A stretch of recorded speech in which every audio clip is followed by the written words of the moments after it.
আজকের গল্প তেজস্মিতা মুর্তজা রচিত অবরুদ্ধ নিষেধ। রিমি অবাক হওয়ার সাথে সাথে কেঁদে ফেলল। গলা ও থুতনি ভেঙে এলো তার। তার মানে আপনার কাছে নিজের অথবা আমার কোনো মূল্য নেই? এগিয়ে এসে হামজার ব্যান্ডেজ করা কবজিতে হাত রাখলো আলতো করে। আপনার কিছু হলেও সমস্যা নেই? আমি তারপর ভেসে বেড়াবো আপনাকে ছাড়া, তাতেও সমস্যা নেই আপনার? শুধু জয়ের কিছু হলে ব্যথা লাগে আপনার বুকে? অবুঝের মতো কথা বলো না। হামজা নরম হলো একটু। অবুঝের মতো তো এতদিন ছিলাম, আজ প্রথমবার বুঝলাম আমার জায়গাটা কোথায় আপনার জীবনে। আমি শুধুই একটা অপশন অথবা উদ্বাস্তু হয়ে রয়ে গেছি আপনার জীবনে। সামান্য এক জয়ের জায়গা নিতে পারিনি আপনার ভেতরে। আমায় রাগিও না রিমি, চেনোনি আমায়। একটা মানুষের ভেতরে সবার জন্য আলাদা আলাদা স্থান থাকে, জয়ের জন্য তেমনই একটা আলাদা বিশেষ স্থান আছে আমার ভেতরে। তার মানে এই নয় আমি তোমাকে ভালোবাসি না। ভালোবেসেই বিয়ে করে এনেছিলাম, ভুলে বসেছো সব? এক চাচাতো ভাইয়ের খাতিরে তুমি আমার অবস্থান ভুলে যাচ্ছ মনে হয়। আপনিও তো জয়ের সামনে আমার অবস্থান ভুলে বসেছেন। শুরুটা কাল রাত থেকে তুমি করেছো। আমি যখন জখম হয়ে রুমে এলাম, তোমাকে ডেকেও বারান্দা থেকে রুমে আনতে পারিনি। শরীরের ব্যথা নিয়ে ওভাবেই কাতরাতে কাতরাতে শুয়ে পড়েছি। তারপর টের পেয়েছিলে জয় আমার রুমে এসে ব্যথার ওষুধ খাইয়ে গায়ে কম্বল টেনে দিয়ে আবার একচোট ঝগড়া করে গিয়েছে রুম থেকে। জয় আমার জীবনে সত্যিই বিশেষ কিছু, এটা অনস্বীকার্য সত্য। বিশেষ নয়, গোটাটাই ওর আপনি। না বুঝে কথা বলো না। জয় পুরো দুনিয়ার জন্য জঘন্য এক ব্যক্তিত্ব হয়ে উঠলেও সেদিনও আমার কাছে এবং চিরদিনও আদরের। লোকের সাপেক্ষে না, আমার সাপেক্ষে বিচার করলে ওকে ভালোবাসা আমার জন্য জায়েজ। কেন? সে কি এমন মহান লোক? কোনোদিন ওর শার্টটা খুলে পিঠের দিকে নজর দিও, এখনো দগদগে একটা ঘায়ের দাগ বই নিয়ে বেড়াচ্ছে পিঠে। যখন তুমি এসেছিলে না আমার জীবনে, তখন আমি নেতা হয়েও উঠিনি। সেকালেও জয় নিজের শরীরে গুলি খেতে আমার সামনে এসে পিঠ পেতে দিয়েছিল, তখন আমি ছাত্রনেতা হয়ে উঠিনি। ওর সেই পিঠ পেতে খাওয়া গুলি আজও আমায় বাঁচিয়ে না রাখলে তোমার ভালোবাসা অবধি পৌঁছতাম না আমি। তার আগেই আমার কিচ্ছা ফুরিয়ে যেত। আমার বুকের গুলি পিঠে খাওয়া ওই নষ্ট ছেলেটাকে এই হামজা পাটোয়ারি খুব ভালোবাসে। ও আমার ফুফাতো ভাই না, আমার জান। পরবর্তীতে তুমি ওর বিপক্ষে কোনো দিন কথা বলতে এসো না। আমি চাই না এই নিয়ে কোনো ভাগাভাগি হোক। আমার জীবনে জয়ের তুলনা শুধু জয়, ও আমার বিজয় জয়। রিমি কেন জানি ফুপিয়ে উঠল। হামজা দুটো শ্বাস নিয়ে রিমির একদম কাছে গিয়ে দাঁড়ালো। রাজনীতিবিদদের বউ হতে গেলে বহু পারিপার্শ্বিক বুঝ আর ধৈর্য থাকতে হয়। আমি ভাবতাম তোমার তা আছে, আজ তা ভুল লাগছে।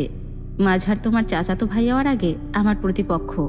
তার সঙ্গে ঝামেলা হলে তুমি তোমার স্বামী অথবা ভাই কার পক্ষে দাঁড়াবে সেটা তোমার বিষয়, কিন্তু আমি আমার গতিবিধি থেকে পিছপা হতে পারবো না। রাজনীতিতে চলতে গেলে বহু সম্পর্কের জবাই করে সামনে এগোতে হয় এক পা করে। তাই করে এগিয়েছি, তুমি জানো না সেসব? তাহলে জয়কে জবাই করনি কেন আজও? ওর সাথেকার সম্পর্কের জবাই করবেন কবে? কপাল জড়িয়ে ফেলল হামজা। খানিক পরে দাঁতস্থ হয়ে জবাব দিল, ও কখনো আমার পথে বাধা হয়ে আসেনি। আর যদি আসে? কিছুক্ষণ রিমির জেদি মুখের দিকে চেয়ে থেকে হেসে ফেলল হামজা। তুমি দেখছি জয়কে নিজের সতীনের মতো হিংসে করো। একরোখা কণ্ঠে রিমি বলল, তার চেয়েও খারাপ ভাবে। আমার ওকে সহ্য হয় না, একটুও না। কেন? ওর কাছে গিয়ে আপনি ভাগ হয়ে গিয়েছেন আমার থেকে। আজ আমার সাথে চোখ রাঙিয়ে আমাকে শাসিয়া কথা বলতে দ্বিধা করেননি, আর কিছু বললে গায়ে হাতও তুলতেন। এবার হামজা একটু সপ্রতিভ হলো, কাছাকাছি গিয়ে দাঁড়িয়ে নরম সুরে নিজেকে উপস্থাপন করার সুরে বলল, এতটা নিচু আর কাপুরুষ আমি কখনোই হতে পারবো না। যে কোনো নারী, বিশেষ করে তোমার গায়ে হাত ওঠাবো, আর সবটাই তোমার ভুল ধারণা। অভিমানে জড়ানো কণ্ঠে রিমি বলল, তাই হোক, তবে এই ভুল নিয়েই বাঁচতে চাই। এতে ক্ষতিগ্রস্ত হবে তুমি। হামজা আজ বের হলো না, জয়কে কঠোর নিষেধাজ্ঞা দিল। সকাল 10টা অবধি ঘরে বসে থেকে দম আটকে গেল জয়ের। তরু এসে দুবার দেখে গেছে, ওষুধ দিয়ে গেছে সকালে। ছাদে গিয়ে বসল।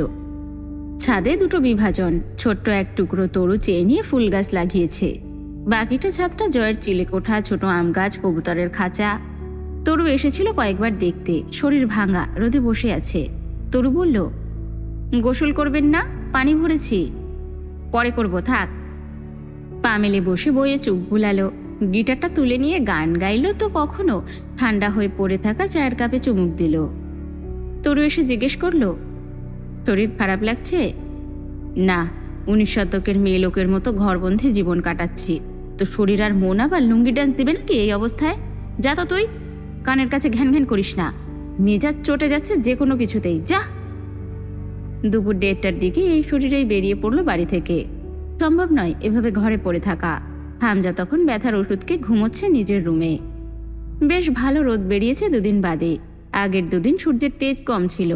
ক্লাস শেষে বিল্ডিং থেকে বের হয়ে শহীদ মিনারের সম্মুখে এসে দাঁড়ালো অন্তু। অন্তু! পেছনে ফিরে তাকালো অন্তু।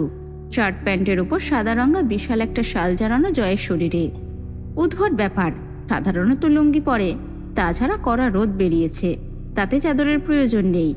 ঘৃণায় চোখ নত করলো অন্তু। জয় সামনে এসে দাঁড়ালো। তোমার নাম কে রেখেছিল? আপনার কাছে প্রয়োজনীয় কোনো টপিক থাকে না, তাই না? অবশ্য যুক্তিযুক্ত বিষয় আপনার সাথে যায়ও না। তুমি শালি চটকানা খাবা, থাপড়ে তোমার মুখের নকশা বদলে দেই। তার আগে প্রশ্নের উত্তর দাও। অন্তু বিরক্ত গেলে চোখ বুজে বলল, আব্বু রেখেছে, এখন আমি যাই। জয় যেন শুনতে পেল না টেসের কথাটা। তোমার বাবাই ভেটকি মার্কার নাম ছাড়া মুল্লুক ঘুরে আর কোনো নাম পায় নাই? অন্তু, আরমিন, এসব বেওড়া নামের বাহার। অন্তু নাক কুচকে তাকালো। বেওড়া কি? তখন গিয়ে শুধরে দিয়ে আসতেন, তা তো আর দেননি। এখন সেই পুরনো পুঁথি গাথার মানে হয় না। কোনো প্রয়োজন আছে আমার সঙ্গে? চমৎকার ভঙ্গিতে মাথা নাড়ল। আছে তো সুইটহার্ট, তোমার সাথে বহুত প্রয়োজন আছে আমার। তবে আপাতত কথা আছে তোমার সঙ্গে। আমার সঙ্গে কি কথা আছে আপনার? জয় পেছনের দলের উদ্দেশ্যে মুখ বেঁকিয়ে অসহায়ত্বের ভান করে বলল, উফ, কেউ বোঝায় কে আমার সাথে তেজ না দেখাতে? আমি ডিস্টার্ব হই খুব। অন্তু তাড়া দিল, জলদি বলুন, আমার কাজ আছে। জয় নাক টানলো আবারও, গলার স্বর বসে গিয়েছে। শুনতে আতিফ আসলামের মতো লাগছে কণ্ঠস্বর। ওহরে, এত হুটোপাটা করলে তোমাকে দেখতে আরো বেশি গরম লাগছে সুইটহার্ট। সুইটহার্ট? কাজ ঝাঁকালো জয়। Yup, sweetheart. আমার সাপেক্ষে তুমি এখন সুইটহার্ট। আমি তো ভালো না। মাগার তোমার কাছে একটা সুন্দর মিষ্টি হৃদয় আছে, সুতরাং তুমি সুইটহার্ট অথবা মিষ্টি হৃদয়। অন্তু তাচ্ছিল্য হাসল। সেই সূত্র অনুসারে তো আমি সকলেরই সুইটহার্ট। জয় হুট করে দাঁতে দাঁত পিষল। জানে মেরে ফেলবো, খালাস হয়ে যাবে একদম দুনিয়া থেকে, আমি বাদে তুমি আর যার যার সুইটহার্ট। আমি ডেকেছি এই নামে, সুতরাং শুধুই আমি ডাকবো। নিজস্বতা দেখানোর এই ভঙ্গিমাটাও কেবলমাত্র জয়ের রসিকতারই অংশ বুঝে অন্তু চুপ রইল। চলো কোথাও বসি।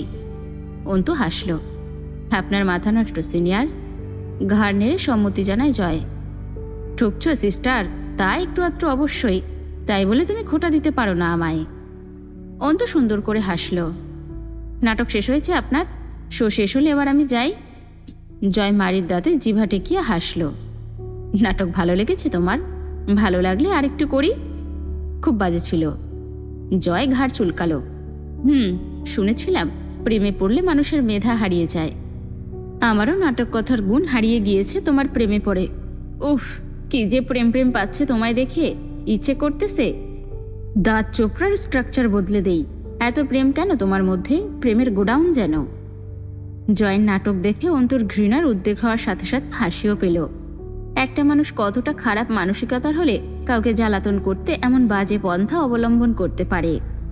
শহীদ মিনারে পিড়ের উপর বসল জয়। বসার সময় চাদর উঠে যাওয়ায় ক্ষত দেখা গেল। পৈশাচিক এক আনন্দ হলো অন্তুর।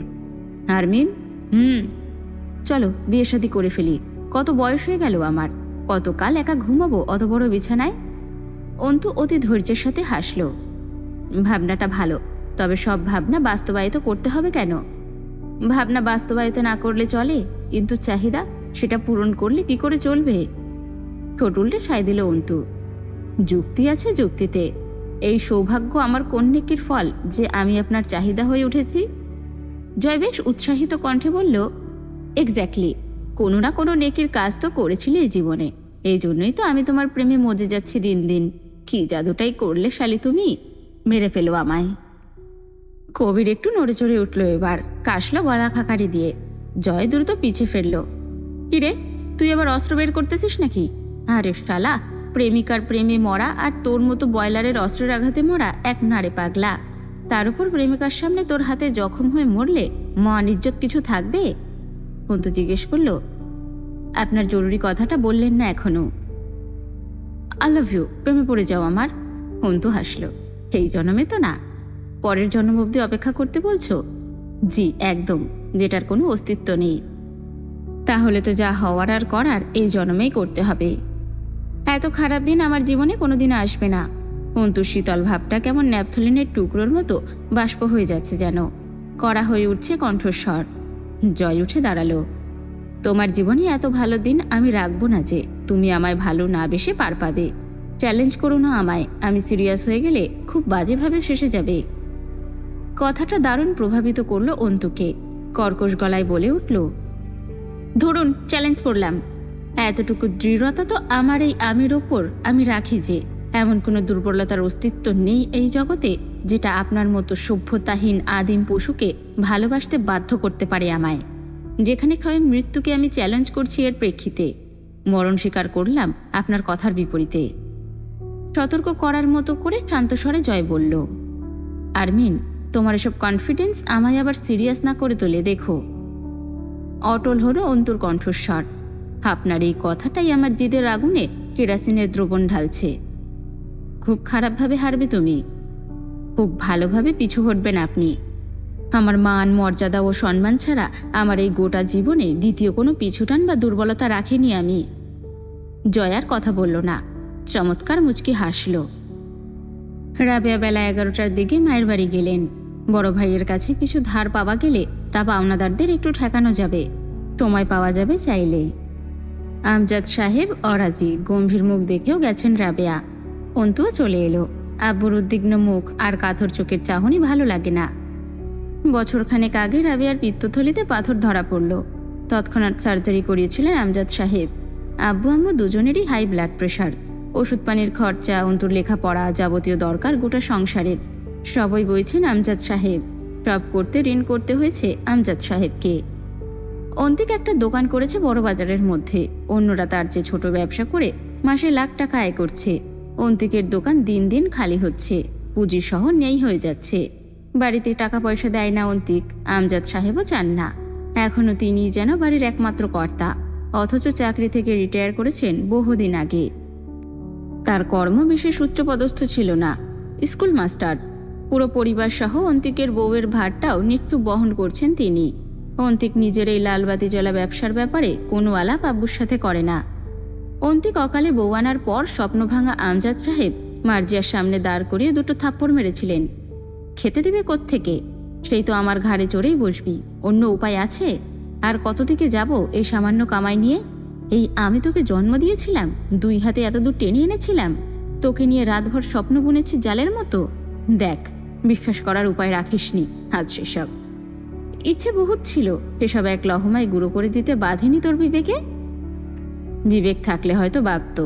বয়স কত হয়েছে, বিয়ে করে এনেছিস, তাও আবার আমার নামে সম্মান ডুবিয়ে? কি কাজ করিস? বউকে খাওয়ানোর মুরদ আছে? চাকরি বাকরি করার যোগ্যতা হয়েছে? আমার ছেলে এমন মূর্খ হবে তা জানলে হয়তো তোকে দুনিয়াতেই আনতাম না। অন্তু প্রথমবার সেদিন আব্বুকে নিজের অভিজাত ব্যক্তিত্ব থেকে বেরিয়ে প্রথমবার এমন কম দামি সাধারণ বাক্য, মূর্খ সরল ধরনের কথা বলতে শুনেছিল। এরপরের দিন থেকে আজ অবধি চুপচাপ সব ভার বহন করছেন, কোনো অভিযোগ আর করেননি দ্বিতীয়বার। কিন্তু অন্তিক বোধহয় বাবার এই সাময়িক ক্ষোভকে ধরে রেখে কিছু বিচ্ছেদমূলক কাজ করে বসেছিল। একই বাড়িতে থাকে, সামনে দিয়ে আসা যাওয়া করে, মাথা তুলে তাকায় না, আব্বুর সাথে কথা বলে না, ধারে ধারে না কোনো কিছুর। সে যে আছে দুনিয়াতে তার অস্তিত্বের খোঁজ পাওয়া মুশকিল। সেসবের পর দিনই বড় বাজারে দোকান নিল সে। সপ্তাহখানেকের মাঝে সেই দোকানে কমপক্ষে 5 লাখ টাকার মাল তুলল। টাকা কোথা থেকে পেয়েছে তার হদিশ কেউ জানে না, আর না জানানোর প্রয়োজন মনে করেছে অন্তিক কোনোদিন। আমজাদ সাহেব বহু খোঁজ চালিয়েও বের করতে না পেরে হাল ছেড়েছেন। মাসখানেকের মধ্যেই দোকানে ক্ষয় শুরু হলো। উন্নতির জায়গায় ক্রমান্বয়ে অবনতি। বেচা কেনা হয় কিনা কে জানে, কিন্তু একটা পয়সাও ঘরে আসে না। কোথায় যায় কেউ জানে না। প্রথমে সকলে ভেবেছিল অন্তিক খারাপ পথে গিয়েছে, নেশা করে হয়তো।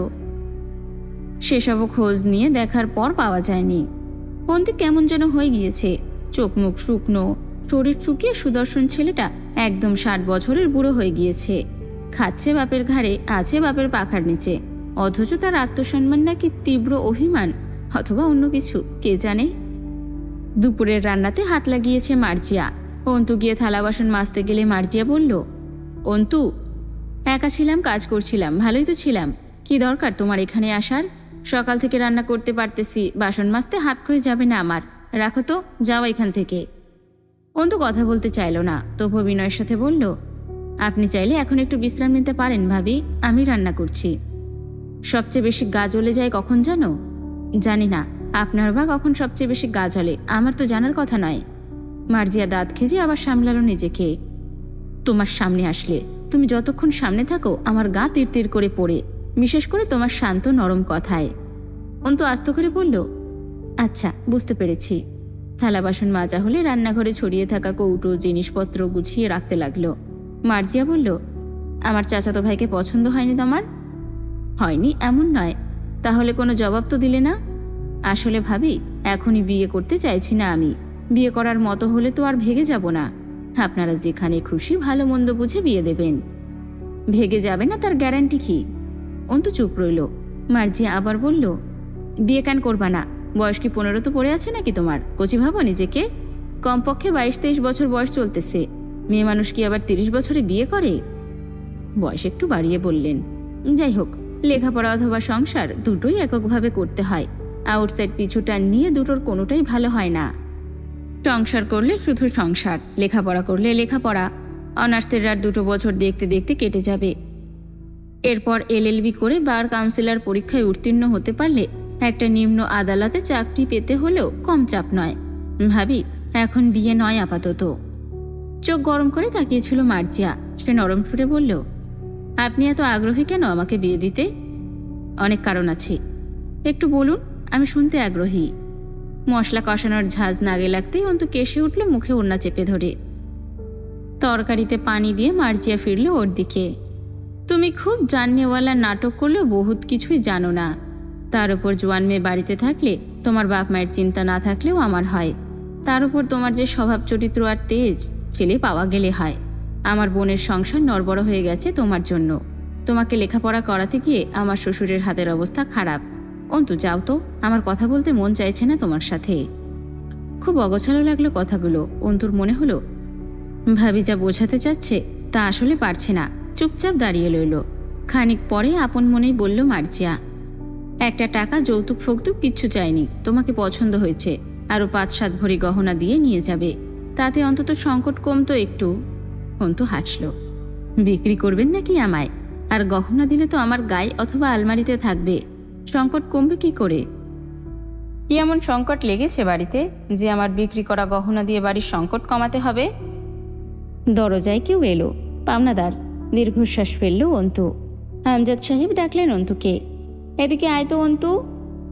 অন্তু মুখ বিকৃত করে গিয়ে দাঁড়িয়ে অবাক হলো। মুস্তাকিন মহান বসে আছে। কেন এসেছে এই লোক? সেদিন সে গিয়েছিল, সেই ব্যাপারে কিছু বলতে এসেছে? আমজাদ সাহেব মৃদু হাসলেন। এটা আমার মেয়ে। অন্তুকে বললেন, ও আমার ছাত্র, হাই স্কুলে পড়তো। আমি তখন ওদের ক্লাস টিচার ছিলাম। সৈয়দ মুস্তাকিন মহান, পিবিআই অফিসার। নামটাকে ঠিক বললাম? মুস্তাকিন ইতস্তত হেসে মাথা নাড়ল। শুদ্ধতম হাসি। পরিপাটি এক সৌম্য চেহারার পুরুষ মানুষ। পরনে পাঞ্জাবি থাকায় আরও ভালো লাগছে দেখতে। টাল চাদর জড়ানো। সেদিন কার্যালয় এমন বিশেষ লাগেনি। হালকা রঙা পাঞ্জাবিতে ফর্সা মতো শরীর, পেটানো হাতের ত্বক, কালো বেল্টে হাত ঘড়ি নজরে এলো। পুরুষের আখ্যা পাওয়ার মতো সবকিছু আছে মুস্তাকিনের মাঝে। ভ্রুটা চটা পড়া, জোড়া ভ্রুতে পুরুষ মানুষ এমনিতেই একটু বেশি নেশা ধরানো হয়। হাসিটা চমৎকার সুন্দর।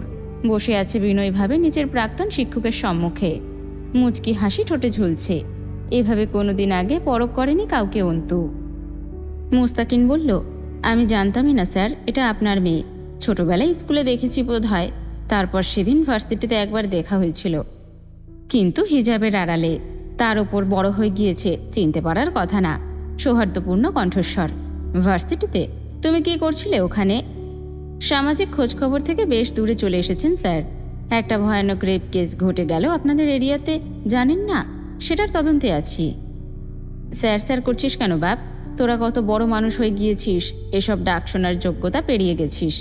আমার থেকে বহুত বড় হয়ে গিয়েছিস। আগে মনে হতো তুই লম্বা হবি না বেশি, আজ তো দেখছি নকশাই বদলে গেছে দেহের গড়নের। মুস্তাকিন মাথা নিচু করে হেসে ফেলল। স্যার, আমি আপনার কাছে চিরদিন নিয়মিত বেতের বাড়ি খাওয়া ছাত্র। আপনারা কোনোদিন ছোট হবেন না, আর আমি বড় হব না। এসব কথা বলে আজও সেই একইভাবেই লজ্জায় ফেলছেন। যেভাবে স্কুলে পড়া না পেরে গেলে অপমান করতেন, আজও নাম ধরে একবার ডাকুন, আমি নস্টালজিক হয়ে যাব নির্ঘাত। কিন্তু আপনার দীপ্তির সাথে সাথে অভিজাত্য কমে এসেছে স্যার। কোনো ট্রমাতে আছেন মনে হচ্ছে। আমজাদ সাহেব হাসলেন। কবে শিফট হয়েছিস দিনাজপুরে? মাস 6 হলো। আমজাদ সাহেব অন্তুকে ইশারা করলেন, যা। তার ধরন ছিল পুলিশ বা সরকারি চাকরিজীবীরা সব আঙ্কেল টাইপের, তেলের ড্রাম মার্কা ভুঁড়িওয়ালা, টাকলু আর বয়স্ক, দেখতে বিকট ধরনের হয়। আমজাদ সাহেব জিজ্ঞেস করলেন, মামার বাড়িতেই থাকছিস? না, ফ্ল্যাট ভাড়া করে থাকছি। বৌমাকে আনলি না? ছেলে মেয়ে কটা হয়েছে? কবে মোড়ে টোড়ে যাব, দেখা করতে এলো না ওরা বাপের বুড়ো স্যারের সাথে? গম্ভীর মানুষটার এই সহজ দিকটা অনেকেরই অজানা, অথচ মুস্তাকিন খুব জানে স্যারের এই মুক্তমনা হাস্যোজ্জ্বল রূপকে। হেসে ফেলল ও। স্যার, এটা তো আগে জিজ্ঞাসা করতেন বিয়ে করেছি কিনা। আমজাদ সাহেব গম্ভীর হলেন। বয়স কত তোর? কত বলে মনে হয় স্যার আপনার? আমজাদ সাহেব আপাদমস্তক দেখে বললেন, আন্দাজ করে কথা বলার অভ্যেস নেই আমার, তবে দেখতে বেশ ফিটফাট হয়েছে। আগে তো মোটো ছিলে, শরীরের মেদ নেই হয়ে গেছে, শুধু বড় বড় চোখ দুটো আছে। মুস্তাকিন কপালে আঙ্গুল ঘষতে ঘষতে ধীরে ধীরে হেসে ফেলল। লজ্জা পাচ্ছি স্যার। আমজাদ সাহেব বললেন, কন্যারা শীতর। মুস্তাকিন এবার শব্দ করে হেসে উঠল। নিঃশব্দে হাসলেন আমজাদ সাহেবও। মুস্তাকিন মুগ্ধের মতো চেয়ে রইল গৌরাঙ্গ মানুষটির স্বভাবসুলভ হাসির দিকে। তরতরে তেজি হাসি স্যারের। মুস্তাকিনের সবচেয়ে প্রিয় শিক্ষক সর্বকালের সব শিক্ষকদের মাঝে। হালকা মেহেদি রঙে রাঙানো দাড়িতে সাদা লুঙ্গির সাথে ফতোয়া পরা লম্বা আত্মবিশ্বাসী পুরুষটি মুস্তাকিনকে বারবার মুগ্ধ করে। মুস্তাকিন হাসি সামলালো। কেন স্যার, ছেলেদের লজ্জা পাওয়ার অধিকার নেই? অন্তু ট্রে ভর্তি নাস্তা আনলো। মুস্তাকিন বলে উঠল, স্যার, এটা ঠিক হলো না। আমজাদ সাহেব গম্ভীর হলেন। এখন তুই আমায় ঠিক ভুল শেখা। স্যার, তা বলিনি আমি। আপাতত আর কিছু বলতে হবে না এ ব্যাপারে, তুলে নে এক এক করে। আম্মা, পানি দিলি না? অন্তু পানি আনতে গেল। আমজাদ সাহেব বললেন, একসাথে দুপুরের খাবার খাওয়ার সময়টুকু হবে? ভারী শোনালো কথাটা। মুস্তাকিন ভ্রুচুলকে হাসল। এভাবে বললে সময়ের সাহস নেই না হওয়ার। কেকের একটা পিস উঠিয়ে নিয়ে হাতে রেখে বলল, আন্তিকের কি খবর? আমি ভেবেছিলাম না তুমি প্রশাসনে ঢুকবে। মুস্তাকিন বুঝল স্যার কথা এড়াতে চাইছেন। সেও আর গেল না ওদিকে। আমি নিজেও ভেবেছিলাম না, অথচ ছোট চাচার বদৌলতে হয়ে গেল। আর অমত করিনি। বিয়ে শাদী করবি না? স্যার একবার তুমি বলছে, একবার তুই। বেশ উপভোগ্য লাগলো বিষয়টা। কেকের টুকরো চিবিয়ে জবাব দিল, ভাবিনি এখনো। ভাবার সময় আসছে না যাচ্ছে? সময় কোথায় সংসারকে সময় দেওয়ার মতো? সারাদিন দৌড়ের ওপর আছি। আম্মা তো জিনের মতো ওপর ঘাড়ে ভর করে বসে আছে। 3 বেলা ফোন করে কাঞ্চি বলছে। দুপুরের খাবার বেড়ে দিতে মার্জিয়া এলো না। অগত্যা অন্তুকে তদারকি করতে হলো। আব্বুই তুলে তুলে খাওয়াচ্ছিল, সে হাতে হাতে সাহায্য করলো। মাঝে মধ্যেই আব্বুর পুরনো ছাত্ররা আসে আব্বুর কাছে। এরকম সচরাচর দেখা যায় না। ছাত্ররা সচরাচর শিক্ষকদের ভুলে বসে, অথচ আমজাদ সাহেব শিক্ষকের চেয়েও বড় কিছু তার ছাত্রদের কাছে। অন্তু গরুর মাংস তুলে দিল তার প্লেটে। সঙ্গে সঙ্গে মুস্তাকিন মুখ খুলল। গরুর মাংসে সমস্যা আছে আমার, খাই না। আমজাদ সাহেব বললেন, শুনে দিবি তো? আচ্ছা, আর একটা পরিষ্কার প্লেটে নতুন করে ভাত তুলে দে। মুস্তাকিন বাধা দিল, ব্যাপার না, তার প্রয়োজন হবে না, আপনি শুধু মাংস তুলে নিন। অন্তু একটু অপ্রস্তুত হলো। মাংস কি করে তুলবে? চামচ দিয়ে তুলতে গেলে মুস্তাকিন হাসলো। হাত দিয়ে তুলুন না। পাত থেকে চামচ দিয়ে মাংস তোলা যায়? প্লেট থেকে হাত দিয়ে মাংস তুলে নেওয়ার পর অন্তুর শরীরে অস্বস্তি জেঁকে বসল। খাওয়া শেষ করে হাত মোছার জন্য গামছা চাইল মুস্তাকিন। অন্তুর মনে হলো আগে যে 2 দিন মুস্তাকিনকে দেখেছে খুব পেশাগত শক্ত লেগেছিল, আজ একদম তা লাগছে না। সহজ মিশুক এবং ব্যক্তিসুলভ লাগছে। তোয়ালেতে হাত মুছে সেটা আবার অন্তুকে ফেরত দেওয়ার সময় অন্তুর দিকে তাকিয়েছিল মুস্তাকিন। বেশ বেহলাজ দৃষ্টি। অন্তুর মুখ দেখতে পাওয়া যাচ্ছে না। এই বিষয়টি যেন মুস্তাকিনের কৌতূহল ও অনুরাগ বাড়িয়ে তুলল অন্তুর দিকে মনোযোগী হতে। অন্তুর চেয়ে বেশ খানিকটা লম্বা মুস্তাকিন। প্রশাসনের লোকদের একটা নির্দিষ্ট লম্বা উচ্চতা থাকে। একটা ঢোক গিলল মুস্তাকিন। ওড়নার আড়াল করা মুখের ওপর দেখতে পাওয়া চোখ দুটোকে গিলে নিল বোধহয়। বেশ অস্বস্তিতে পড়ল অন্তু। আমজাদ সাহেব হাত ধুতে রান্নাঘরে উঠে গেছেন, ভিমবার হাতে লাগিয়ে ধোয়ার উদ্দেশ্যে। মুস্তাকিন অন্তুকে জিজ্ঞাসা করল, কোন ইয়ারে পড়ছেন? সেকেন্ড ইয়ারের ফাইনাল দেব। কোন অনুষদে? এলএলবি। বাপরে, হবু উকিল ম্যাডাম। অন্তুর কি হলো জানা নেই, কেমন আড়ষ্টতা ভর করল। মাথাটা নত করে মৃদু হেসেও ফেলল। এই প্রথম সে বোধহয় আর 5টা মেয়ের মতো করে কারোর সামনে বেশ অপ্রস্তুত হয়ে সংকুচিত হয়ে পড়েছে। মুস্তাকিন নিচু আওয়াজে বলল, এই জন্য সমাজের কুকীর্তি নিয়ে বেশ ক্ষোভ আছে আপনার মাঝে। অন্তু কথা ঘোরালো, আমি আপনার অনেক ছোট বোধহয়, আপনি বলছেন, শুনতে ভালো লাগছে না। ঘাড় চুলকালো মুস্তাকিন। খুব বড়ও না, মানে অতটা অন্তত বড় না যে চোখে লাগবে। আমি যখন 8-এ পড়তাম আপনি 3 অথবা 4-এ ছিলেন বোধহয়, মনে নেই। আমি মেয়েদের তুমি করে বলতে পারি না, নিজের কাছে খুব লেম লাগে ব্যাপারটা। এরা মায়ের জাত, এদের সামনে খুব কুকড়ে যায় আমার তেজ আর শক্তি। বলা চলে মেয়ে জাতিকে ভয় পাই আমি। মানে ধরুন, কি থেকে কি হয়ে যাবে, কোথাও অসম্মান বা তাদের মনোকষ্টের কারণ হবে আমার কোনো কথা বা আচরণ। অভ্যাসগত কারণে হলেও আপনার থেকে তুমি আসাটা খাটুনির কাজ হবে। মুস্তাকিনের বলার ধরন অবলীল ও সরল ছিল। অন্তুর ভালোই লাগলো শুনতে, হাসি পেল অল্প।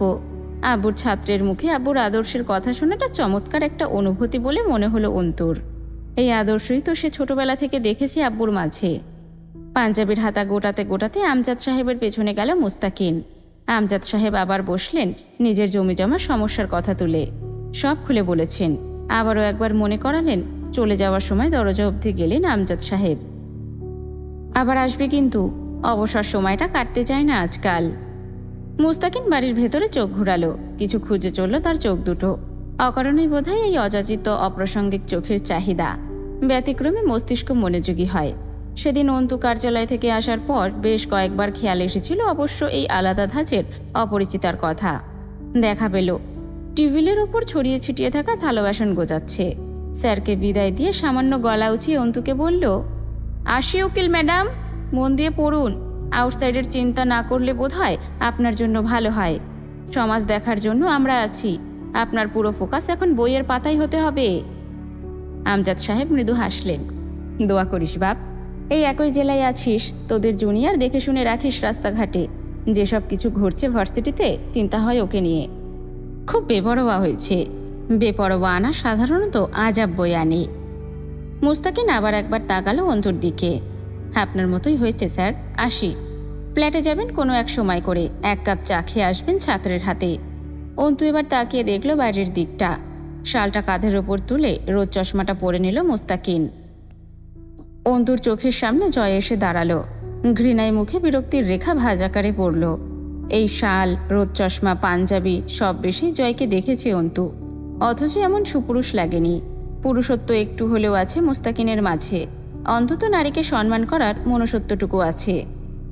হুট করে দুজনের তুলনা করে ফেলল অন্তু, কিন্তু কেন তা জানে না। কিন্তু আজকাল জয়ের নোংরামেগুলো মাথায় এঁটে থাকা অবস্থায় ব্যতিক্রম এক পুরুষ চরিত্রের উপস্থাপন একটু ভাবতে বাধ্য করল ওকে। অন্তুর একা খেতে বসে খাবারে অনীহা এসে যাচ্ছিল। ভাবির ঘরে গিয়ে দেখল ভাবি উপুর হয়ে শুয়ে আছে।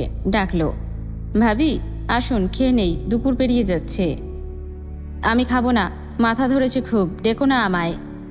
শরীর খারাপ নাকি আপনার? জ্বরটর আসবে হয়তো, চা বানিয়ে দেবো, খাবেন?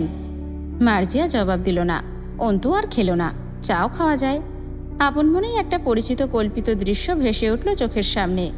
তার পরনে সাদা শাড়ি, তার উপর অ্যাডভোকেটের বিশেষ কালো পোশাকটা। সে কয়েকটা ফাইল হাতে নিয়ে রিক্সা থেকে নেমে সুপ্রিম কোর্টের ফটক পেরিয়ে এগিয়ে যাচ্ছে ভেতরে। ভাবনা ভঙ্গ হলো, পানি ফুটে গেছে। চাপাতি ঢেলে দিয়ে আরেক ভাবনায় মন গেল। চোখের সামনে চিরাচরিত কল্পিত একটা দৃশ্য এসে দাঁড় হওয়া, আর বাস্তবে তার সুপ্রিম কোর্টের উকিল হিসেবে ভেতরে হেঁটে এগিয়ে চলার মাঝে দূরত্ব কতটুকু, আর সেই দূরত্বের রাস্তাটা কতটা সহজ। ঝঞ্ঝাট আর ঝোড়ো হাওয়ার বেগ কেমন, কম নাকি বেশি? রাস্তায় বিছিয়ে আছে রক্ত গোলাপের কাঁটা নাকি রক্তরাঙা কৃষ্ণচূড়ারা? তবে রাস্তার রংটা লালচে, এটা কল্পনায় এলো অন্তুর। আরমিন। অন্তু পেছনে ফিরে তাকালো। জয় হাসলো তার নিজস্ব ভঙ্গিতে। তোমায় একটা চুমু খেতে ইচ্ছে করছে খুব। অন্তু চোখ বুজে গাঢ় শ্বাস ফেলল। ছ্যা, রাখছো কেন? মামা একটা বিয়ে করাই দেয় না? তার কোনো মেয়েই পছন্দ হয় না, কিন্তু তোমার তো বয়স হয়েছে। চট করে হেসে ফেলল কথার মাঝেই। আচ্ছা যাও, এখন চুমুটুমু বাদ। বিয়ের পর মন ভরে চুমু খাবো, ঠিক আছে? অন্তু ঘৃণায় মুখ ফিরিয়ে নিল। জয়ের ভয় পেছনের ছেলেরা জোরে হাসতে না পেরে সবগুলো মুখে রুমাল চেপে হাসছে। জয় ঘাড় ঘুরিয়ে তাকালো। হাসতেছিস কেন? আমার প্রেমিকারে আমি চুমু খাই অথবা এখানেই? উপভোগ কর শালা, উপভোগ কর, হাসবি না। নো হাসাহাসি। অন্তু চলে গেল। জয় হাতের তালু উঁচিয়ে ধরল। আরে কথা তো শুনে যাও। কথা অসম্পূর্ণ রেখে জোরে গা শব্দ করে কাঁপিয়ে হেসে উঠল। প্রাণ খোলা হাসি হাসছে সে। পা বাঁকিয়ে খুঁজো হয়ে দুই হাঁটুতে হাত রাখল। হাসি থামছে না ওর। ছেলেরা দেখল জয়ের মন খোলা অট্ট হাসি। ওরাও হেসে ফেলল।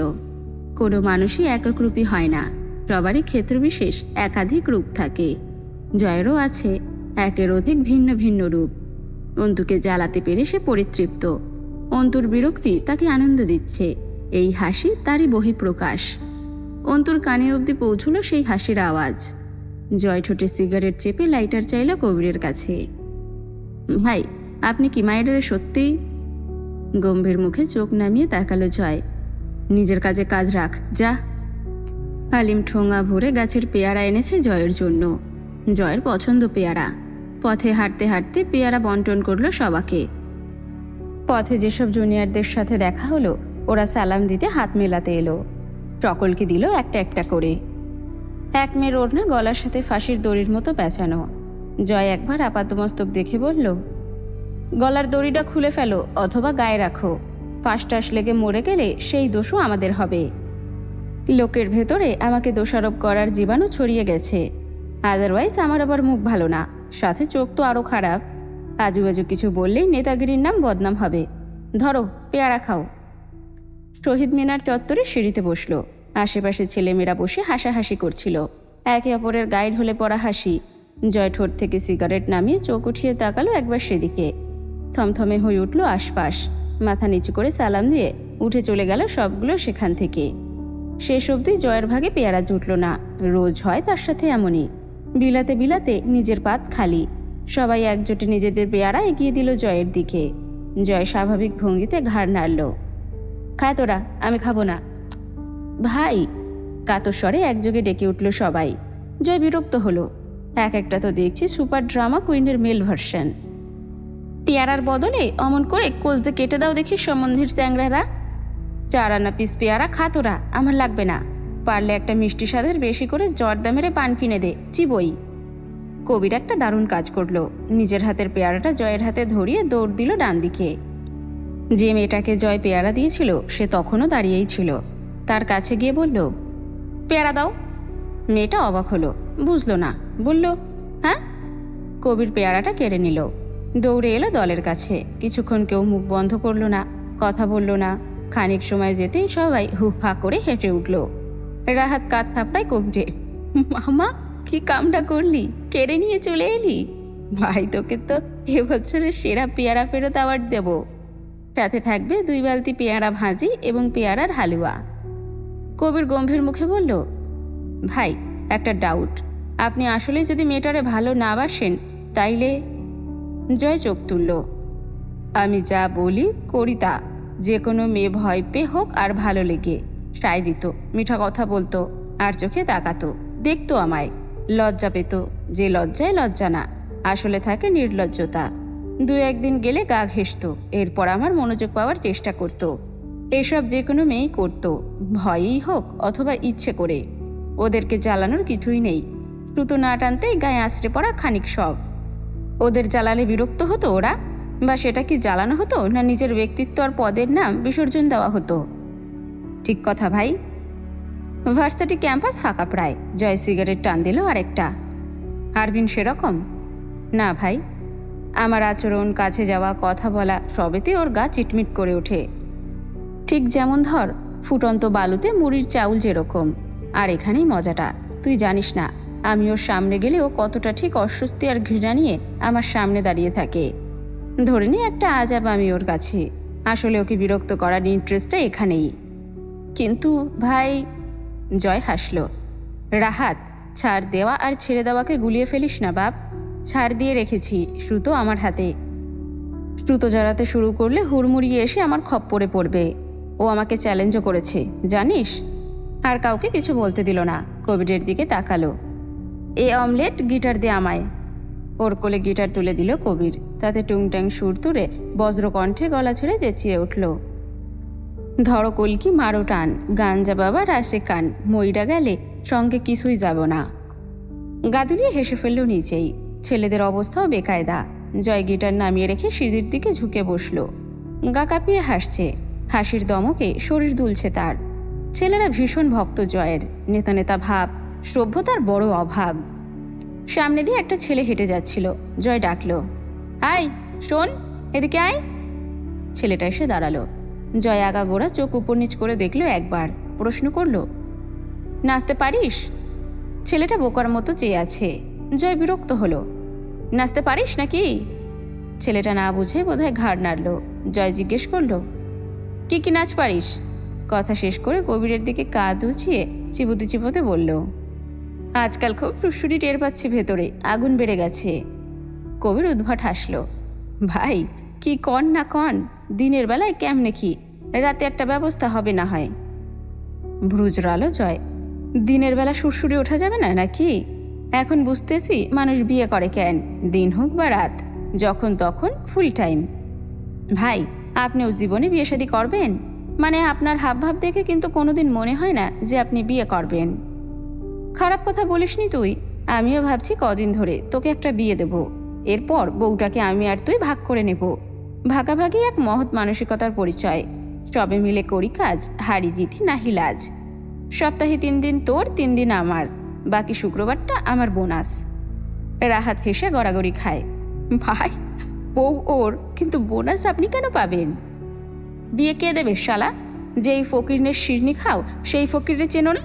তোমার মনে হয় কবিরের জীবনে বিয়ে হবে আমি না সুপারিশ করলে? ভাই কিন্তু আপনি বিয়ে করবেন না কেন?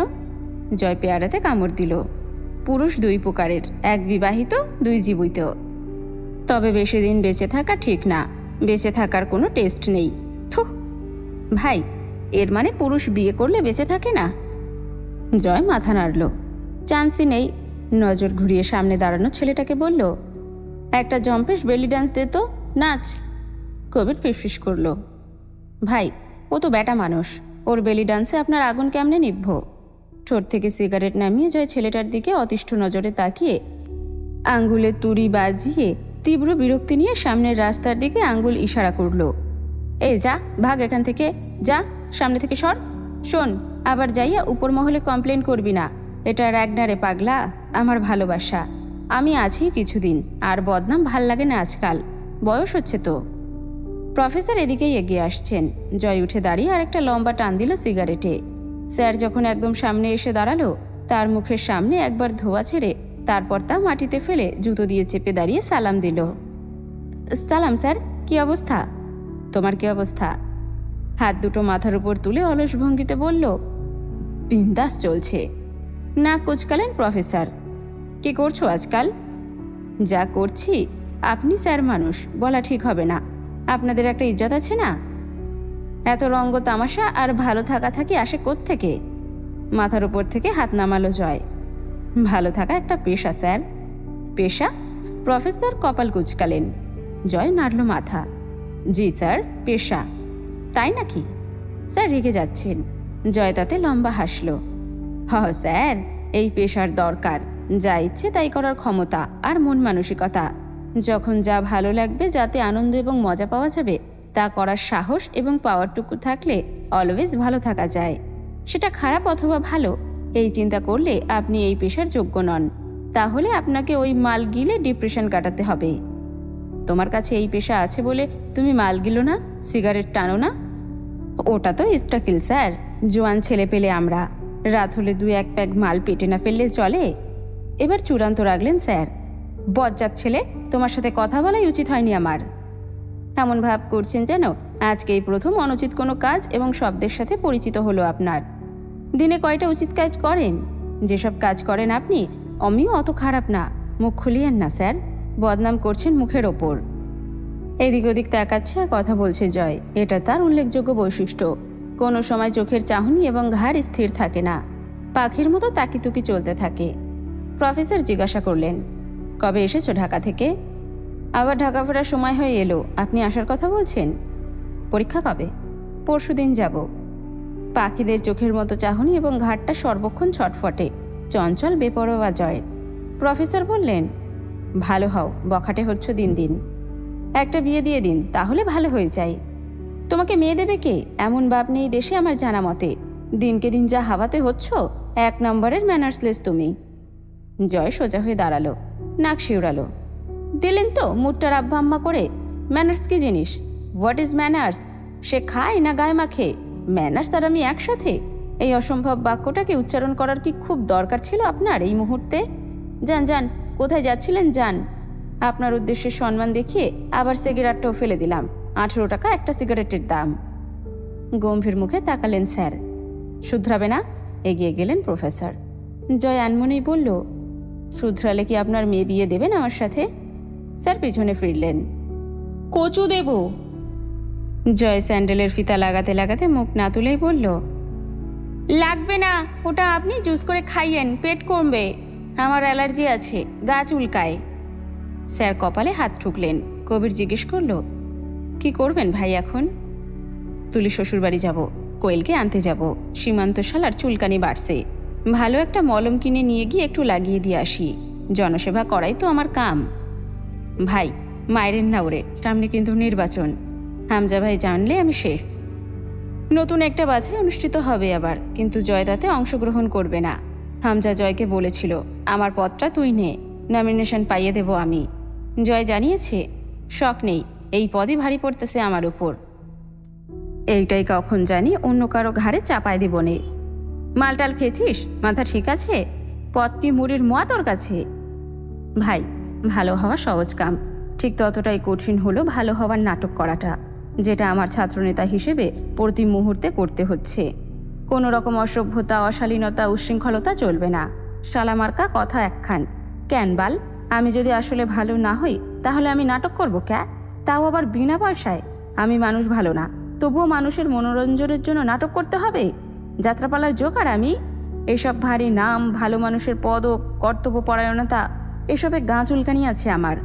তবুও শুধু রয়ে গেছি ক্ষমতা হাতে রাখার জন্য, নয়তো এই বালের পদ আমার সাথে যায় না, তুমিও জানো। হামজা গম্ভীর চোখে তাকালো। হামজার চোখের মনি আলকাতরার মতো কালো রঙা, তাতে যেন চোখের দৃষ্টি আরো সুচালো লাগে দেখতে। জয় বোঝানোর মতো করে বলল, ছ্যা, আমার কথা বোঝার চেষ্টা করেন না কেন বাল? আমি আমার স্বাধীনতা হারাই ফেলতেছি এই দায়িত্ব পালনে। নেতার মেলা গুণ থাকা লাগে, আমার নাই। প্রতিদিন আর্মিন আমার সাথে যা করে যাচ্ছে, তুমি কও কেন সহ্য করতে হইতেছে? আমি চাইলেও কষে 4টা থাপ্পড় লাগায় কানে ঝিঝি ডাকাতে পারি না, মন ভরে বকতে পারি না শালিরে, কারণ আমি ছাত্র দলের লিডার, স্যাটের বাল আমার। হামজা এ ব্যাপারে কিছু বলল না, সতর্ক করল, বাড়ি থেকে বের হবি না। হলে কি? হামজা শীতল চোখে তাকালো। এই কথার খেলাপি হলে নিজের হাতে হাঁটুর হাড় ভাঙবো আমি তোর। মাঝারের ছেলেরা 3 বেলা নজর রাখছে বাড়ির ওপর। তোর ভাবি ওই বাড়ি যাবে বলে জিদ ধরে বসে আছে। বিকেলে সম্মেলন আছে, একটা হাঙ্গামা হবেই হবে। সাবধান করলাম, বাইরে যাস না। জয় ঘড়ি দেখলো, 10টা বাজছে বেলা। ছাদে গিয়ে কবুতরের খাবার দিয়ে 2টো কবুতর ধরে আনলো কচি দেখে। তরুকে ডেকে বলল, পাতলা ঝোল রান্না করতে বলবি, মামি আর আমি খাবো। মামির শরীর ভালো? এখন ব্যথা কম। আপনি কোথাও যাবেন? হামজা ভাই কিন্তু বের হতে নিষেধ করেছে। আমি গিয়ে বলে দেব আপনি বের হচ্ছেন। জয় চোখ বুলালো তরুর উপর। ভাড়ায় চলি তো? হামজা ভাই ভাড়া দেয় তোরে আমার পেছনে লেগে থাকতে? কানটা 2 চড়ে গরম করে দেব সম্বন্ধীর চেংড়ি। হামজা রুমে এলো। রিমি বিছানার ওপর বসে আছে, গায়ের ওড়নাটা পরিত্যক্ত হালে বিছানার পাশে পড়ে আছে। খেয়ালহীন উদ্ভ্রান্তের মতো বসে আছে। হামজা গিয়ে বসলো সামনে। সকাল থেকে খাওনি কেন কিছু? আপনার পয়সায় কিনা কিছু খাওয়ার রুচি আসছে না। হামজা চরম ধৈর্যশীল পুরুষ, তবুও যেন ধপ করে আগুন লেগে গেল ভেতরে। তা গিলেও ফেললো মুহূর্তে, হাসলো অল্প। তাহলে কার পয়সায় খাবে? স্বামীর পয়সাই তো খেতে হবে তোমাকে। আপনি স্বামী? হিসেবে তো তাই আসে। ওই সব ভুল হিসেব। তাই নাকি? তো এখানকার নতুন সঠিক হিসেবটা কি? আপনি জানোয়ার, জঙ্গলি পশু, অত্যাচারী, ক্ষমতালোভী কুকুর। আমি আব্বুর কাছে যাব যখন বলেছি তখন যাবই। আপনি জানেন আমার জিতকে, আপনাকে চেনাতে ভুল ছিল অনেক। হামজা নিজে উঠে গিয়ে খাবার আনলো। তার রিমির সামনে রাখতেই প্লেট ধরে গায়ের জোর দিয়ে ছুঁড়ে ফেললো রিমি। হামজা তাকিয়ে দেখলো একবার প্লেটটা। রশিদা খালা দৌড়ে এলেন। প্লেট উঠাতে গেলে হামজা বলল, উহু। রশিদা তাকালেন। হামজা দুধারে মাথা নাড়ল। আপনি যান, যে হাত থেকে পড়েছে ওই হাতেই উঠবে, সমস্যা নেই, আপনি যান। রিমিকে জিজ্ঞেস করলো, কি করবে ওই বাড়ি গিয়ে? দেখব নিজের চোখে আপনার মতো কোনো জানোয়ারের হাত কোনো বাড়িতে পড়লে সেই বাড়ির হাল কি হয়, চুরমার হয়ে যায়, তা দেখে কি হবে? ফুঁসে উঠল রিমি। আপনার একটুও আফসোস নেই এসব নিয়ে? অভ্যেস নেই আফসোস করার। আমি নিজের কাজে কোনোদিন আফসোস করিনি রিমি, সেটা যতই নিকৃষ্ট কাজ হোক না কেন। আমাদের কাজই বিতর্কিত, এসব পলিটিক্সের পলিসি। রিমি ডুকরে উঠল। হামজা বুকে কঠিন দুটো ঘুষি মারল। চোখের সামনে থেকে যান, আপনাকে সহ্য হচ্ছে না আমার। যা করেছি দলের প্রয়োজনে। তোমার দাদা আমাকে মারতে চাইলে ভালোভাবে মিটিয়ে নিতাম, কিন্তু সে আমার দুর্বলতা খুঁজে বের করে সেখানে আঘাত করছে বারবার। এটা ভয়ঙ্কর রিমি, যে তোমাকে নয় বরং তোমার দুর্বলতাকে টার্গেট করে। সে তোমার জন্য জাহান্নামের মতো ভয়ানক। আমার ক্ষতি করার চেষ্টা করছে গোপনে, অথচ প্রকাশ্যে তার খারাপভাবে জয়ের দিকে হাত বাড়াচ্ছে। একবার ট্রাক চাপা দিয়ে, পরেশবার ছুরির আঘাত করে। মাঝারের প্রাপ্য ছিল যা, তা পেয়েছি ও। এই নিয়ে তুমি বেশি বেশি করছো, পছন্দ হচ্ছে না ব্যাপারটা। ঝরঝর করে কেঁদে উঠল রিমি। আপনি বন্দুক চালাতে জানেন? জানা ছিল না আমার। হাস্যকর। হামজা ঠোঁট বাঁকিয়ে অদ্ভুত ভয়ানকভাবে হাসল। আমি বন্দুক চালাতে পারি না, এটা তোমার ফ্যান্টাসি রিমি। তুমি আমাকে এক ভদ্রলোক হিসেবে ভাবতে চাও, বাস্তবে যা আমি নই। আপনাকে নিয়ে আমার ধারণাগুলো কাচের মতো খান খান হয়ে গিয়েছে। আপনার পিস্তল এই 2 বছর বাদে সেদিন দেখলাম কাবারের গোপন সিন্ধুকে তোলা। কেন হামজা এইসব লুকোনো রূপ কেন রেখেছেন নিজের মাঝে? হামজা শক্ত হাতটা রিমির কোমল গালে রাখল। আরও আছে, যেসব ধারণা করতে তোমাকে কঠিন বেগ পেতে হবে। এখন থেকে প্রস্তুত হও, নয়তো সেসব সহ্য করতে পারবে না। রিমি অবাক হয়ে কিছুক্ষণ চেয়ে থাকলো। বলল, আমার ভাই ছিল না, মাঝার ভাইয়া আমাকে কোলে পিঠে চড়িয়ে মানুষ করেছে। আপনি তার পেট ছিদ্র করে রেখে এসেছেন। আপনি মানুষ? হামজা হাসল। মানুষই তো, রাজনীতির মানুষ। রাজনীতিতে মানুষ ক্ষমতার জন্য এত নিচে নামতে পারে? আব্বু বা চাচুকে তো নামতে হয়নি এমন। আপনি একটা ধোঁকা, একটা যন্ত্রণা, যা আমাকে খুব কষ্ট দিচ্ছে। আমি সইতে পারছি না। আপনার মুখ দেখেও বুক ভেঙে আসছে। হামজা হাসল। তুমি বোকা আর সরল রিমি। তোমার বাপ চাচা কি করেছে তা তো আর তোমার সাথে আলোচনা সভা ডেকে করেনি। নিজের বাপ চাচা তোমার কাছে খারাপ হবে না, এটাই স্বাভাবিক। আর রইল কথা মাঝারের, ও তো তোমাকে কোলে পিঠে করে মানুষ করেছে বলে তোমার এত মায়া। আর আমি আমার এই হাতে জয়কে মানুষ করেছি। আমার কি? তোমার এই জিত কোথায় গিয়ে থামবে, কোন কোন মোড় পাড়ি দেবে জানা নেই। তবে এসব ঝেড়ে ফেলো মাথা থেকে। ওই বাড়ি থেকে যেদিন তোমায় নিয়ে এসেছি আমার নামে কবুল পড়িয়ে, তুমি আমার হয়েছ। অতএব আমাকে ঘিরে চিন্তাধারা থাকা উচিত তোমার। বাপের বাড়ি পর হয়েছে, আমি তোমার জাত পরিচয় এখন। রিমিকে কান্নারত রেখে বেরিয়ে পড়ল হামজা। সাদা ধবধবে পাঞ্জাবির ওপর ঘিয়ে রঙের মুজিব কোট বেশ মানিয়েছে শ্যামবর্ণের লম্বা শরীরটাতে। গাড়িতে ওঠার আগে কবির দ্রুত গিয়ে গাড়ির দরজা খুলতে গেল। হামজা রোদ চশমা খুলে বলল, এসব ফর্মালিটি দেখাবি না আমার সঙ্গে, পছন্দ না আমার। চারিদিকে পোস্টারে ছুঁয়ে গেছে পথঘাট, মাইকিং চলছে রাস্তায় রাস্তায়। সেসব পেরিয়ে এগিয়ে চলল হামজার গাড়ি পলাশের ডেরার দিকে। দিনাজপুর শহরের সন্ত্রাস বিস্তারের কর্মসূচি যার হাতে নিয়ন্ত্রিত। রাজন ও তার ভাতিজা পলাশ। হামজার মোটেও ইচ্ছে ছিল না রিমিকে কাঁদিয়ে এসব করার, কিন্তু চাচা শ্বশুর মশাই খুব লাফাচ্ছেন, পাত্তাই দিচ্ছেন না হামজাকে। আজও ক্লাব ঘরের জানালার কাজ ভেঙে গুড়িয়ে দিয়ে গিয়েছে। গোপন সূত্রে খবর পেয়েছে জয়কে কেসে ফাঁসানোর জন্য খুব শক্ত পরিকল্পনায় নেমেছে ঝন্টু সাহেব। সুতরাং পলাশের সাহায্য একান্তই দরকার এ সময়। ভোটের আমেজে এলাকা রমরমা হয়ে উঠেছে। আজ বিকেলের সম্মেলনে কিছু লোক লাগবে হামজার, পলাশ দিতে পারবে সেই লোক। হামজা বেরিয়ে যেতেই জয় বেরিয়ে পড়ল ভার্সিটির ক্লাবের উদ্দেশ্যে। সেখানে ঝামেলা হয়েছে ছাত্র হোস্টেলে কিছু একটা। সাদা লুঙ্গি ও শার্ট পরে তরুকে ডাকলো। তরু এলে বলল, তোর বড় শালটা নিয়ে আয়, এসে আবার দিয়ে দেবো, নাকি সমস্যা হবে? তরু কথা না বলে বেরিয়ে এলো। তার জানটা যেখানে হাজির সেখানে শালের কথা বলছে। শালটা জয় আগের বছর কাশ্মীর থেকে কিনে এনে দিয়েছিল। ভার্সিটিতে ঢুকতেই ছেলেরা ভিড় করে ফেলল জয়কে ঘিরে। এই জন্য সাধারণত জয় ভার্সিটিতে ঢোকে মুখে রুমাল বেঁধে, ক্যাপ পরে, পেছনের ঝোপঝাড়ের রাস্তা দিয়ে। সামনে দিয়ে ঢুকলেই সালামের জবাব দিতে আর ছেলেদের ভিড়ে বিরক্তি ধরে যায়। অনেকে হ্যান্ডশেক করতে এগিয়ে এলো, ভালো আছে কিনা জিজ্ঞেস করলো। ছেলেরা পেছনে, সামনে জয় হেঁটে এগিয়ে গেল ক্লাবের পথে। পথে হিন্দু ম্যাডাম শ্যামলী দাসের সঙ্গে দেখা হলো। জয় লম্বা করে একটা সালাম দিল। আসসালামু আলাইকুম ম্যাম। ম্যাম অল্প হাসলেন। এই কাজটা জয় ইচ্ছে করে করে, হামচা থাকলে ধমক দিত। সালাম নিয়ে আর কি ঠিক না, কিন্তু জয়ের কাছে যুক্তি আছে। শান্তি সবার ওপরই বর্ষণ করা যায়, তার উপর জয়ের তো কোনো ধর্ম নেই। কার্যালয়ে গিয়ে চেয়ার টেনে বসলো। প্রথমেই এলো একদল সেকেন্ড ইয়ারের পরীক্ষা শেষে ফাইনাল ইয়ারের বিদায় অনুষ্ঠানের আয়োজনের বিষয় নিয়ে। জয় হিসেব দেখে কাগজটা টেবিলে রেখে বলল, এত সব বড়লোক আয়োজন করার মানে নেই কোনো। জিলিপি অথবা বাতাসা ছিটিয়ে হরিলুট দিয়ে দে। ভাই, এটা কোনো কথা? কথা না, কথা কাকে বলে বলতো? মনের ভাব প্রকাশ করতে যে ধ্বনি বা আওয়াজ গলা দিয়ে বের হয়, সেটাকেই ভাষা বা কথা। সেই হিসেবে আমারটা কথা ছিল না। কপাল চাপড়ালো ওরা সব। বোঝা গেল জয় এ ব্যাপারে আর কথা বলতে আগ্রহী নয়, তার সিদ্ধান্ত চূড়ান্ত। মজার ছলে আন্তরিক কথা আর আন্তরিক স্বরে বানোয়াট ভণ্ডামি করার লোক সে। পেপার ওয়েট নিয়ে খেলতে খেলতে বলল, হোস্টেলে কি হয়েছে? একজন বলল, ভাই, ভার্সিটিতে গতদিন বিকেলে আপনাকে নিয়ে বিতর্ক লেগেছিল। আপনি নাকি সেকেন্ড ইয়ারের একটা মেয়েকে হ্যারাস করছেন। মেয়েটা কমপ্লেন করেছে সাধারণ সম্পাদক মুকুলের কাছে। আপনার বিরুদ্ধে অভিযোগ করেছে আপনি ওকে বাজেভাবে ডিস্টার্ব করেন ভার্সিটিতে আসলে। সাথে থেমে গেল ছেলেটা। বাকিটা বলতে জয় হেসে ফেলল নিঃশব্দে। চেয়ারে হেলান দিয়ে চোখ বুঝল। ছাদের দিকে মুখ তুলে বিড়বিড় করলো, আরমিন আরমিন আরমিন, কি যে করো তুমি! এই তো খেয়াল থেকে বেরই হচ্ছ না, আবার ঠিক কোনো না কোনো বেয়াদবি করে আগুন জ্বালাচ্ছ ভেতরে। চোখ খুলল। সাথে, কেড়ে থামলি কেন? শুনছি, বলে যা, থামিস না। ছেলেটার মুখ শুকনো। জয় সোজা হয়ে বসল।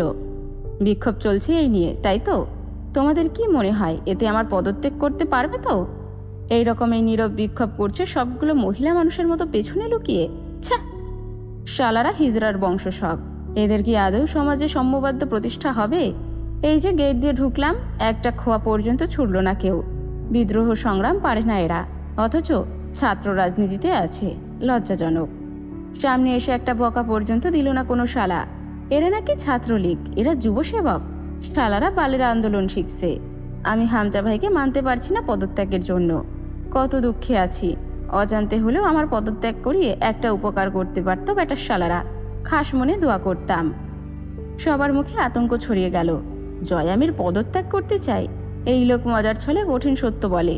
জয় ডাকল, সে যান, কাল সকালে ওদের কার্যালয়ে আনবি। আন্দোলন শেখাবো, অন্যায়ের বিরুদ্ধে রুখে দাঁড়ানো শেখাবো, যা। সকলে হাহাকার করল। ভাই, আপনি কি পদত্যাগ করতে চান? মানে? পেপার ওয়েট হাতে তুলে উঠে দাঁড়ালো জয়। রাহাতকে বলল, আগামীকাল একটা সম্মেলন ডাক, সকলে যেন উপস্থিত থাকে। কাল না হলে পরে কিন্তু দেরি হবে। কাল রাতে গাড়ি আমার, ঢাকা থেকে ফিরতে দেরি হবে কয়েকদিন। বহুদিন, বেশ বহুদিন পর জয়কে কার্যালয়ে পাওয়া গেল সেদিন। রাজনৈতিক কর্মীর মতো সাদা ভদ্র পাঞ্জাবিতে নয়, জয় আমিরকে দেখা যায় তার চিরচেনা ভূষণে। লম্বা শরীরে সাদা ধবধবে থানের লুঙ্গি, একটা শার্ট, তার ওপর শাল জড়ানো, পায়ে চামড়া স্যান্ডেল, তার বেল্ট খোলা। প্রয়োজন মতো ক্ষেত্রবিশেষ বদমাশ রসিক জয় আমিরের চেহারায় ফুটে ওঠে এক গম্ভীর নেতৃত্ববোধ। অনেকদিন পর কার্যালয় থেকে সে দলবল সহ ক্যাম্পাসে নেমে চক্কর দিল চারিদিকে।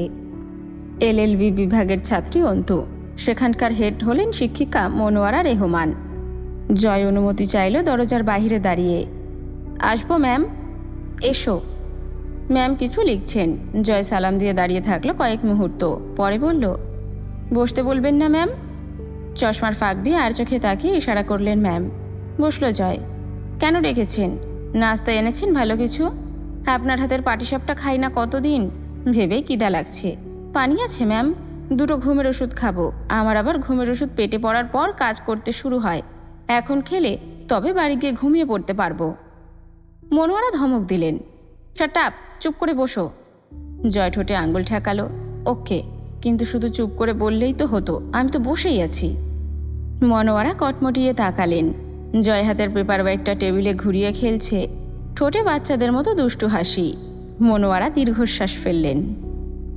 কতটা নিচে নেমেছো তুমি, ভাবো না সে নিয়ে, তাই না? ম্যাম, ভাবি না। তার একটা কারণ আছে। ভাবলে নিচে নামতে কষ্ট হয়, অথবা নিচে নামার ইচ্ছাটা আর থাকে না, এজন্যই ভাবি না। মনোয়ারা কপালে হাত চাপলেন। ফাজলামি পেয়েছো? আর একটা বাজে কথা বললে থাপ্পড় মারবো একটা। রেগে যাচ্ছেন কেন? খুশি হব তোমার বাদরামিতে? খুশি হওয়াই তো উচিত, দুঃখিত হবার কিছুই দেখছি না। মানুষ বড় হবার সাথে সাথে বদলায়, তোমার আরও অবনতি হচ্ছে। যখন অনার্সে ভর্তি হলে ভাবলাম ছোট মানুষ, শুধরে যাবে। আজ অবধি একটু শুধরেছ? আপনি খামোখা রেগে যাচ্ছেন ম্যাম, করেছিটা কি? তুমি জানো না, তাই না? আমার মাথায় তো জট নেই, ধ্যান ট্যান করি না, জানবো কিভাবে? তর্ক করছো? জয় মুখে আঙ্গুল দিল। তুমি নিজেই বলো তো, একজন ছাত্রনেতার সাথে এরকম অসভ্য কর্মকাণ্ড যায়? ভার্সিটিতে মেয়েরা যদি তোমার কাছেই নিরাপদ না হয়, তাহলে জুনিয়ররা তোমার কাছ থেকে কি শিখবে? তোমার শাসন মানবে তারা? জয় মাথা নাড়ল। জি না, মানবে না। আমি হলেও মানতাম না। ধমকে উঠলেন ম্যাম। চুপ ফাজিল! তোমায় আমি কি করব জয়? এত দায়সারাভাবে জীবনযাপন করো না। কোথায় গিয়ে আটকে যাবে, তখন কিন্তু ছটফানারিতেও লাভ হবে না বিশেষ।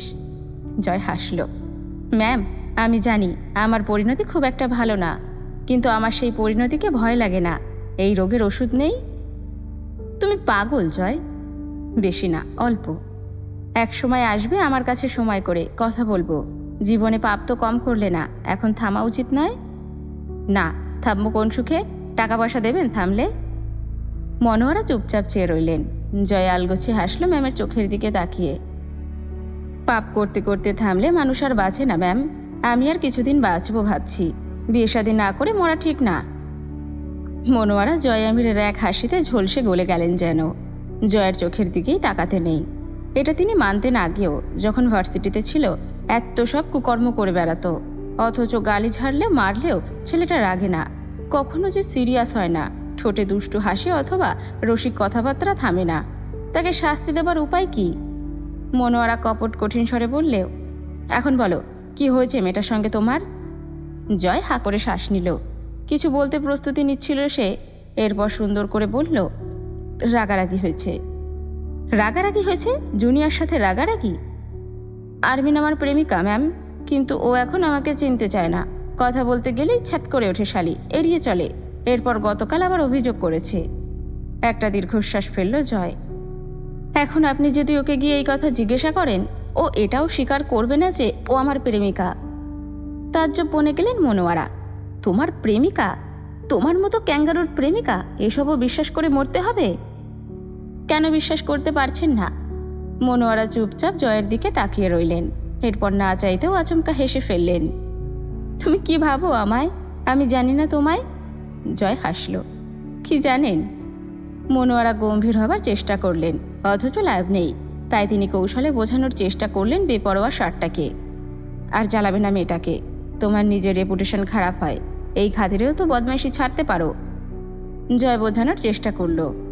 সত্যিই ও আমার গার্লফ্রেন্ড ম্যাম। মনোয়ারা কঠিন হতে গিয়েও হাসলেন। Get out! কান ধরে দাঁড় করিয়ে রাখবো এবার। বের হও আমার রুম থেকে। জয় বাইরে বেরিয়ে এলো হাসতে হাসতে ম্যামের কক্ষ থেকে। আপন মনেই বলল, আরমিন, কেন যে এত সহজভাবে নাও তুমি আমায়? কেন? ওয়াই? পলাশের ডেরা উপজেলার শেষ প্রান্তে। চারপাশে বিশাল বিশাল গাছ, তার পাশে একটা পুকুর আছে। পুকুরের পেছনে দাঁড়িয়ে দোতলা বাড়ি, ওপরে শ্যাওলা পড়া রুফটপ টাইপের। হামজা বসলো। পলাশ এলো গায়ে শার্ট জড়াতে জড়াতে। পরনে 3/4 প্যান্ট, নেমে আছে কোমরের নিচ অব্দি। এমন সব সময় আসো? কেবলই তো গেলাম রুমে। এসব সময় মাঝপথে চলে আসা যায় নাকি? হামজা বলল, দরকার বলেই এসেছি। রং তামাশার জন্য রাত আছে, কাজের জন্যই দিন।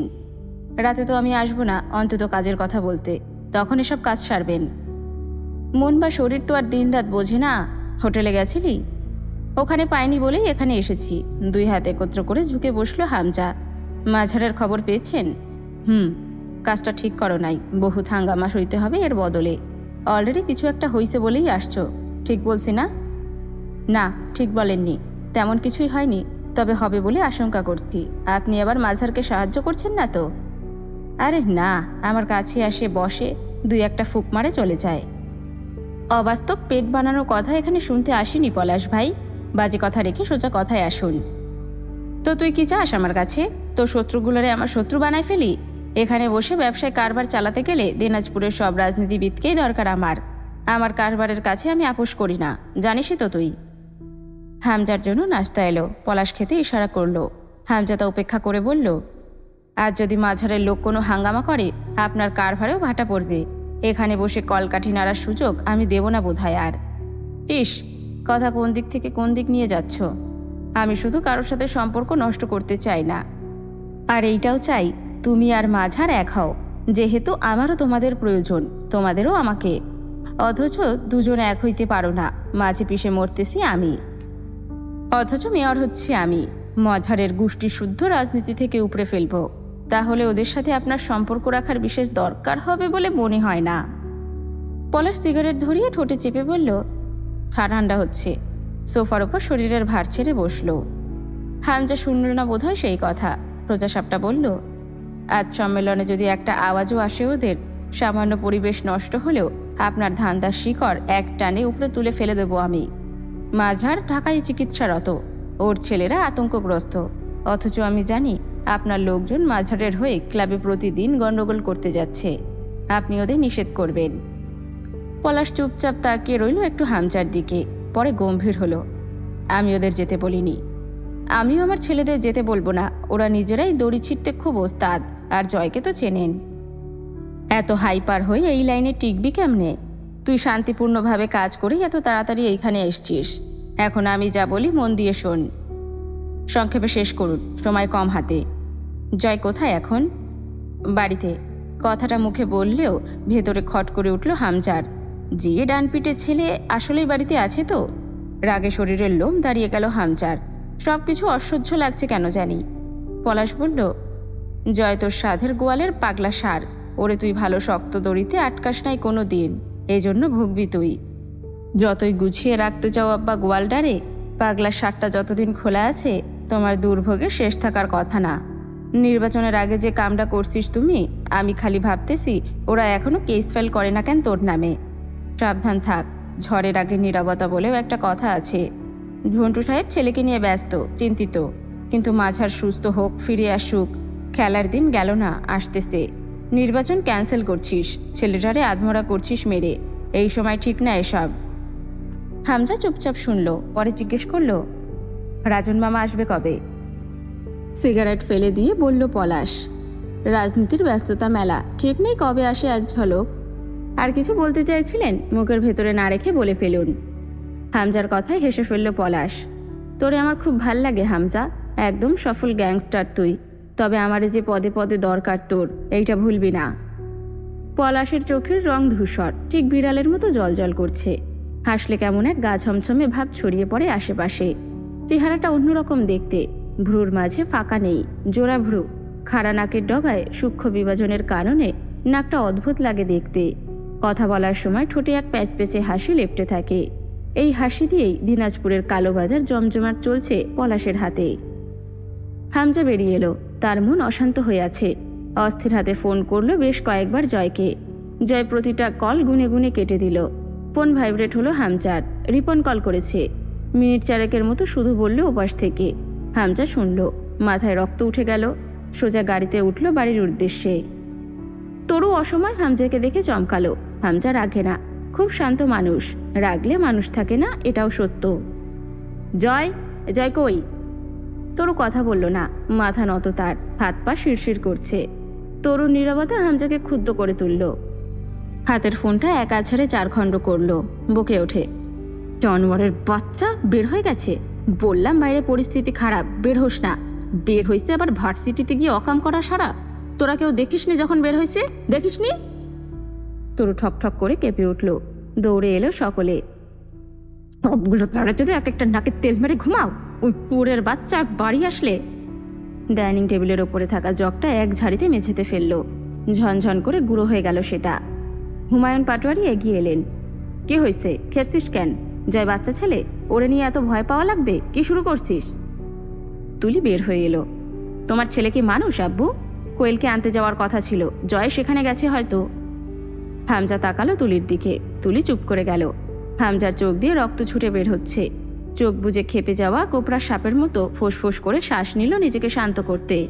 সোফার পাশে ডান সাইডের কাউচের উপর জয়ের হেডফোন পড়ে আছে। সেটা তুলে ছুঁড়ে মারল শূন্যে। সেটা গিয়ে দেওয়ালে লেগে ভেঙে মেঝেতে ছড়িয়ে পড়ল।